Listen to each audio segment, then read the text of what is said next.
Hey guys, Tim here. I guess it's time for another video blog. So this time, I guess last time I was giving you advice on how to take pictures in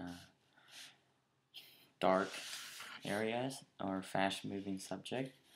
And so this time, I was thinking of letting you guys know what goes through my mind when I'm taking a photo, or how am I processing the shots and stuff. So, okay. First thing is when I notice through looking through the camera, usually is my subject. So, first you have to have the subject. So, what are you going to shoot? An object, a tree, landscape, person? Anyway, so let's say we're shooting a person.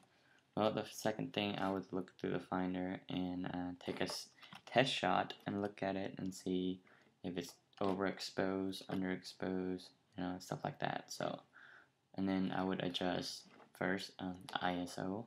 So if it's daylight, usually you want to set ISO to 400, and if you have a good camera, maybe 200. But at night, usually 800 to 1600. But you want to stay away from the 600 because the higher the ISO, the more pixel you're willing to sacrifice. So you're going to get grain and noise and all that stuff that comes with night photography. So the next thing would be white balance. The white balance is what kind of light it is. So your camera can adjust so you don't have to work all that stuff in Photoshop later on. So you want, if it's a cloudy day, you pick cloudy. If it's fluorescent, you pick fluorescent, and then tungsten light, and then the tungsten's the yellow one. So make sure you get the right lighting so you don't have that yellow tint in your photos, or maybe the blue and the red ones if you have it on the wrong setting. That's a gimme that you have the wrong setting on. So, and set the white balance, and then take your picture.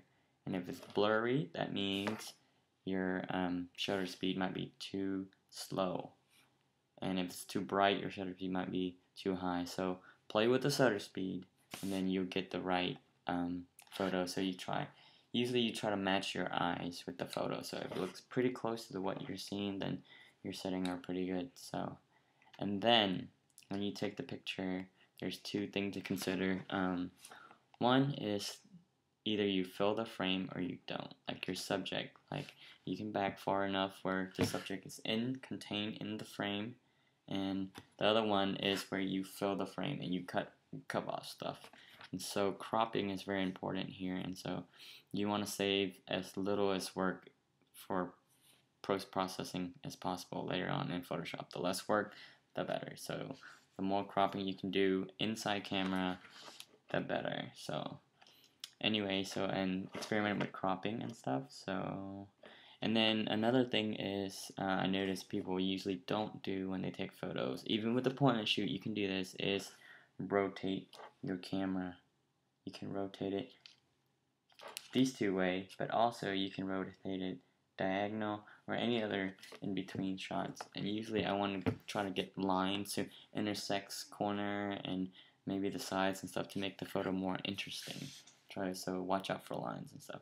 So that's basically, well, and one more thing, sharpness. Make sure you are focused on the subject or whatever you're shooting. Make sure it's focused, because you can blur stuff in Photoshop, but you can't make stuff sharp.